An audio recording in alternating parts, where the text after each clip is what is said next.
La invasión de Rusia a Ucrania ha llevado a una crisis política y económica no solo a este último país, pues también en Rusia ha comenzado a tener serias consecuencias, tanto en el aspecto sociopolítico, de la mano de manifestaciones de miles de ciudadanos rusos en contra de la guerra, como en el financiero, a causa de las severas sanciones que la Unión Europea y los Estados Unidos han impuesto sobre Rusia. Pero, ¿qué significa esto para el conflicto que se está librando en Ucrania? ¿Y qué podría lograr el poderío militar ruso en ese país? Hasta hoy, varios analistas opinan que esta guerra podría tener uno de 5 resultados: desastre militar para Rusia, imposición de régimen en Kiev, conquista total de Ucrania, expansión imperialista rusa a otros países y finalmente conflicto global. Sin embargo, ¿sabes a qué debemos mantenernos atentos durante las próximas semanas para conocer mejor hacia dónde va esta situación? Mi nombre es Carlos y estás en la Armería. Comenzamos.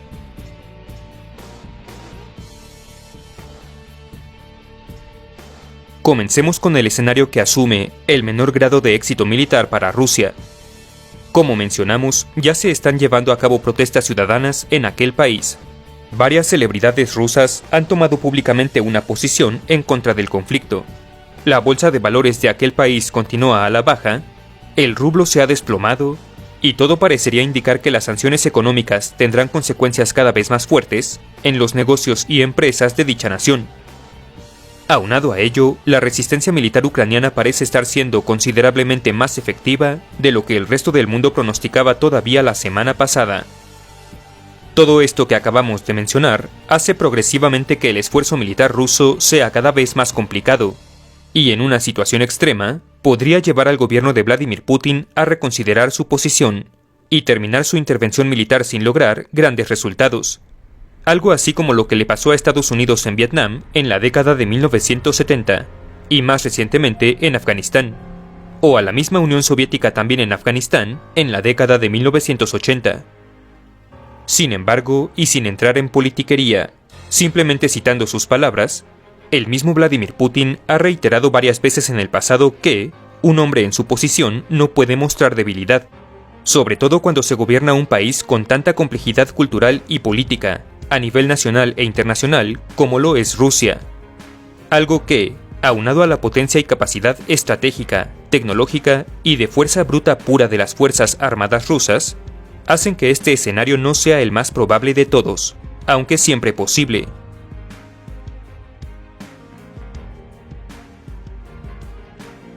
En este segundo escenario, el objetivo de Rusia sería simplemente derrocar al gobierno ucraniano actual y poner en su lugar a otro mucho más afín a los intereses rusos, quizás incluso un gobierno títere de estos, pero permitiéndole a Ucrania seguir existiendo como una nación soberana e independiente, confiriéndole así a este país una situación similar a aquella de la actual Bielorrusia. Para ello, el ejército ruso tendría primero que hacerse con el control de la capital ucraniana de Kiev y de cualquier sede alterna de gobierno, para así declarar el éxito de su intervención militar y posteriormente llevar a cabo los cambios políticos necesarios. Sin embargo, un escenario similar, pero no del todo igual, sería aquel en que Rusia logra hacerse con el control solo de una parte del territorio ucraniano, para así instaurar un gobierno afín a sus intereses en dicha región y dividir en dos al país, lo que básicamente dejaría a Ucrania en una situación muy similar a la que tenía antes del comienzo de la guerra, y probablemente terminaría por perpetuar indefinidamente el conflicto dentro de sus fronteras, como ha venido sucediendo durante por lo menos la última década.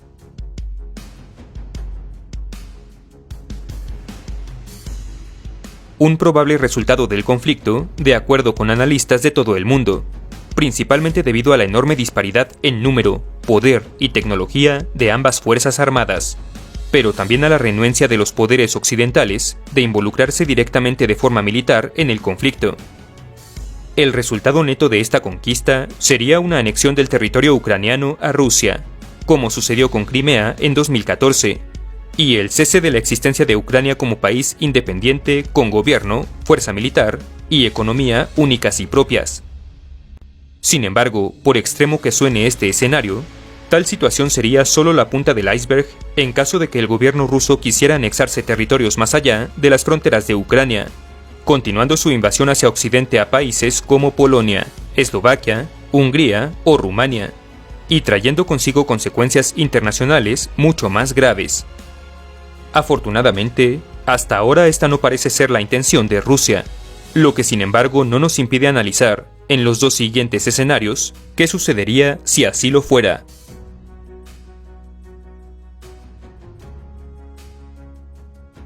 Como ya mencionamos, más allá de Ucrania existen otros países, la gran mayoría de ellos exrepúblicas soviéticas, que bien podrían verse víctimas de una invasión,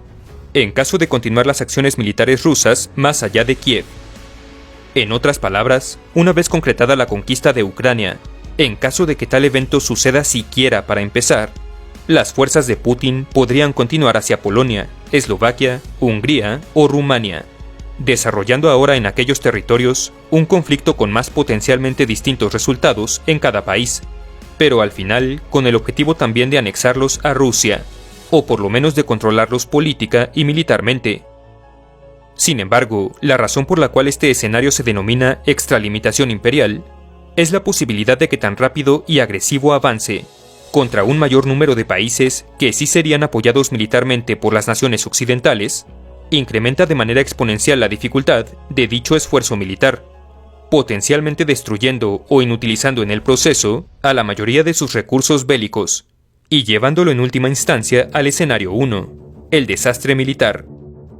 Más aún, asumiendo que Rusia se hiciera con el dominio de dichos territorios, es posible que tal extralimitación se extendiera ahora también a su capacidad de gobierno y cumplimiento del orden,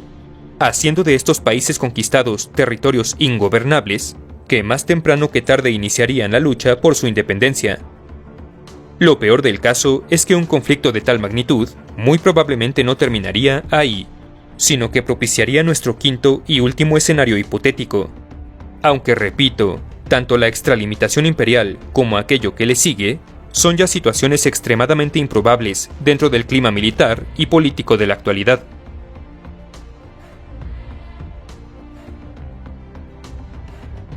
El que Rusia atacara directamente a las fuerzas armadas, o peor aún, invadiera los territorios de países miembros de la OTAN, como los antes mencionados Hungría, Rumania, Eslovaquia y Polonia, no solo sería un descomunal error de juicio que llevaría hasta sus últimas consecuencias a este conflicto, tanto para Rusia como para la OTAN, sino también potencialmente para el mundo entero. Como ya mencionamos en un video anterior, la OTAN es una alianza militar de 30 países que incluyen a los Estados Unidos, Francia, Alemania y el Reino Unido, que entre todos juntos cuentan con un arsenal nuclear prácticamente idéntico en número, alcance y potencia al de Rusia. La razón por la que el ataque en siquiera uno de dichos países por parte de Rusia sería desastroso es que tal acción automáticamente activaría el artículo 5 del Tratado del Atlántico Norte, que declara que un ataque sobre cualquier país miembro de la OTAN es considerado un ataque sobre todos ellos, lo cual invariablemente resultaría en un conflicto de escala global, en el que Rusia y los Estados Unidos serían los principales actores bélicos, algo a lo que ninguno de nosotros, ni ningún ser humano con dos dedos de frente querría llegar, y por lo cual precisamente conforma el escenario más peligroso, pero improbable de todos.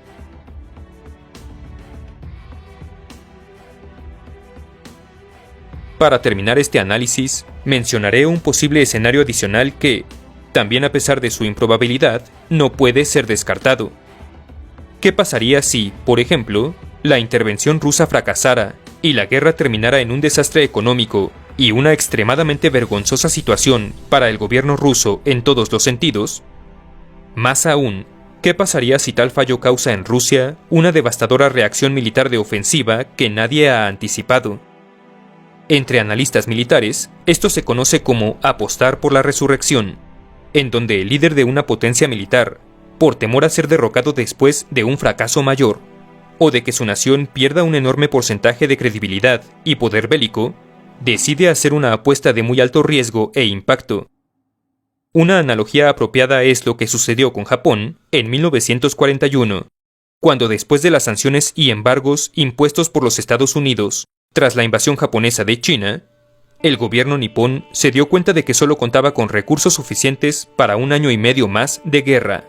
y decidió tomar la vía ofensiva contra Occidente en Pearl Harbor, para terminar por la fuerza con su escasez de recursos. No hace falta decir que tan pobremente calculada maniobra desataría la Segunda Guerra Mundial en el Pacífico, provocaría el ingreso de Estados Unidos a la guerra y terminaría con la total derrota japonesa algunos años después. Nuevamente, algo extremadamente improbable en nuestros días, pero desafortunadamente nunca descartable entre gobiernos de seres humanos. Si el video te gustó, apreciaría mucho tu like, tu suscripción y tu visita a mis redes Facebook, Twitter e Instagram, cuyos enlaces tienes en la descripción. Un abrazo a los generales de la armería: Restored, Gustavo Plaza, Mateo Manuel Diré Burna, Médico Rubén Darío Fonseca B, Emilio Anguiano, Kelvin Cero, Untal Oscar Poraí, Gustavo Durán, Gerardo Sánchez de la Barquera, Ribenk, Ernesto Hernández Puga, Pablo Alessandrini, Emanuel Seoane, Ana Gamiño, Víctor López, André y Jesús Espinosa, Tomás Aristein, Michael José Mayorga Salazar, Horacio Mata González, Nazareno Bérgamo, El Fin se acerca, Víctor Guzmán Godínez, Maxwell GC03 y Luis Ángel Cruz Morales, así como a los miembros tropa y oficiales por su invaluable apoyo. Muchas gracias y hasta la próxima.